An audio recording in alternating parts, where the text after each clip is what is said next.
రజనీకాంత్ హీరోగా తెరకెక్కిన కూలీ సినిమా సూపర్ పాజిటివ్ టాక్తో ప్రదర్శితమవుతోంది. ఓవర్సీస్లో సరికొత్త రికార్డులు క్రియేట్ చేస్తోంది ఈ మూవీ. విడుదల రోజు ప్రపంచవ్యాప్తంగా అత్యధిక కలెక్షన్స్ రాబట్టిన తమిళ మూవీగా నిలిచింది. రెండో రోజు అదే జోరు చూపించింది. మరి మూడో రోజు కలెక్షన్స్ నేడు ఏ విధంగా ఉండబోతున్నాయనేది టాలీవుడ్ అనలిస్టుల రిపోర్ట్ ప్రకారం చూద్దాం. బాక్సాఫీస్ ముందుకి గురువారం వచ్చింది ఈ సినిమా. 151 కోట్ల రూపాయల గ్రాస్ వసూళ్లు తీసుకువచ్చింది. రెండో రోజు అదే జోరు 85 కోట్ల రూపాయల వసూళ్లు వచ్చాయి. ఆస్ట్రేలియా, న్యూజిలాండ్లో 1 మిలియన్ వసూళ్ల మార్క్ అందుకుంది కూలీ. ఓవర్సీస్లో 8.5 మిలియన్ మార్క్ అందుకుంది ఇప్పటికీ ఈ సినిమా. ఇక తమిళ సినిమా ఇండస్ట్రీలో ఇది ఒక సరికొత్త రికార్డ్. అలాగే రజనీకాంత్ సినిమాల్లో కూడా వసూళ్ల పరంగా ఇది మార్క్ అనే చెప్పాలి. ఓవర్సీస్ మార్కెట్లో ఫస్ట్ డే అత్యధిక వసూళ్లు సాధించిన తమిళ సినిమాగా ఇప్పటివరకు లియో ఉంది. తొలి రోజు 140 కోట్లు తీసుకువచ్చింది. అయితే ఈ రెండు చిత్రాలు కూడా దర్శకుడు లోకేష్ కనగరాజ్ తెరకెక్కించారు. ఇప్పుడు కూలీ సినిమా ఫస్ట్ ప్లేస్లోకి చేరింది. లోకేష్ సినిమాటిక్ యూనివర్స్ ఎల్సీయూతో ప్రేక్షకుల్లో ప్రత్యేక క్రేజ్ సొంతం చేసుకున్నారు ఆయన.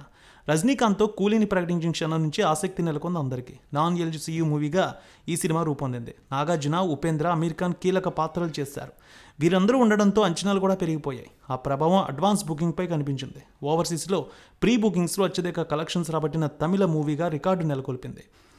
ఇక కూలీ మూవీతో పాటు టాలీవుడ్ స్టార్ హీరో ఎన్టీఆర్, బాలీవుడ్ ప్రముఖ నటుడు హృతిక్ రోషన్ కలిసి నటించిన వార్ 2 సినిమా, ఈ రెండు సినిమాలు కూడా ఒకేసారి రిలీజ్ అయ్యాయి. రెండు భారీ పాన్ ఇండియా సినిమాలు ఒకే రోజు విడుదల కావడం థియేటర్ల దగ్గర సందడి మామూలుగా లేదు.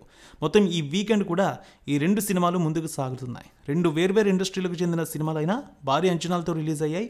బాక్సాఫీస్ దగ్గర గట్టి పోటీ పడుతున్నాయి. స్టోరీ వైజ్ చూస్తే దేవరాజ్ అలియాస్ దేవా రజనీకాంత్ తన గతాన్ని పక్కన పెట్టి అజ్ఞాతంలో బతుకుతాడు. ధూమపానం, మద్యపానం నిషేధించే కఠినమైన నియమాలతో ఒక బోర్డింగ్ హౌస్ రన్ చేస్తాడు. ఈ క్రమంలో దేవా ప్రాణ స్నేహితుడు రాజశేఖర్ చనిపోవడం తెలుస్తుంది. రాజశేఖర్ చివరి చూపు కోసం దేవా ఇంటికి వెళ్తాడు. రాజశేఖర్ కూతురు ప్రీతి, శృతి హాసన్ దేవాని అడ్డుకుంటుంది. బాధతో వెనుదిరిగి వెళ్తాడు. అయితే రాజశేఖర్ చనిపోవడానికి కారణం హార్ట్అటాక్ కాదని మర్డర్ అనే విషయం తెలుసుకుంటాడు దేవా. ఇంతలోనే రాజశేఖర్ కూతురు ప్రీతితో పాటు తన ఇద్దరు చెల్లెళ్ల ప్రాణాలకు ముప్పు ఉందని దేవా తెలుసుకుంటాడు. వారిని రక్షించడానికి రంగంలోకి దిగుతాడు. ఈ క్రమంలో హంతకుడిని వెలికి తీయాలని నిశ్చయించుకుంటాడు. విశాఖపట్నంలో ఒక స్మగ్లింగ్ ముఠాలోకి చొరబడతాడు. అక్కడ సైమన్, నాగార్జున చేసే అక్రమ వ్యాపారాన్ని దేవా కనిపెడతాడు. అసలు సైమన్ చేసే అక్రమ వ్యాపారం ఏంటి? ఆ బిజినెస్ దేవా ఎలా అరికట్టాడు? సత్యరాజ్ను చంపిన వ్యక్తి ఎవరు? రాజశేఖర్ చనిపోయే ముందు దాచిన నిజం ఏంటి?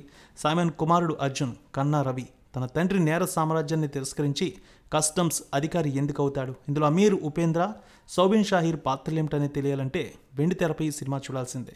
సో అద్భుతమైన కలెక్షన్స్తో ముందుకు సాగుతోంది కూలీ.